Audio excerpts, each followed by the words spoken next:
কুষ্টিয়ার মিরপুর মল্লিক ফিলিং স্টেশনে এখানে তেল নিয়ে যে কাণ্ড দেখা যাচ্ছে, আসলে দিনের পর দিন এই অবস্থা বিরাজ করছে, যেখানে তেল দেওয়ার কোনো সম্ভাবনা না থাকার পরেও বাইকাররা প্রতিনিয়ত এইভাবে গাড়ি সিরিয়াল দিয়ে রেখে যাচ্ছে। তাতে দেখা যাচ্ছে মল্লিক ফিলিং স্টেশনের পার্শ্ববর্তী ব্যবসায়ীরা তারা কোনো প্রকার ব্যবসা করতে পারছে না।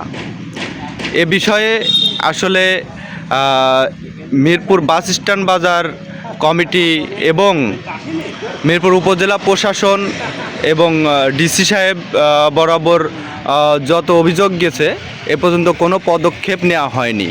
এ বিষয়ে বিভিন্ন মহলে বিভিন্ন সময় জানানো হয়েছে, এরপরেও কোনো পদক্ষেপ নেওয়া হয়নি বলে জানা গেছে।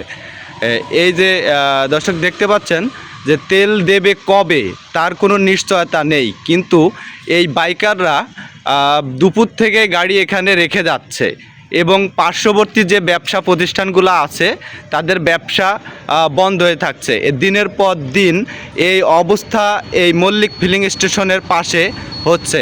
এ বিষয়ে স্থানীয় ব্যবসায়ীবর্গ তাদের দাবি এ বিষয়ের উপরে অবশ্যই আইন শৃঙ্খলা বাহিনী এবং ঊর্ধ্বতন কর্তৃপক্ষ যেন নজরদারি করেন। দর্শক, যারা ভিডিওটি দেখছেন তারা অবশ্যই ভিডিওটি শেয়ার করবেন এবং ঊর্ধ্বতন মহল পর্যন্ত পৌঁছানোর জন্য সহযোগিতা করবেন। ধন্যবাদ সবাইকে।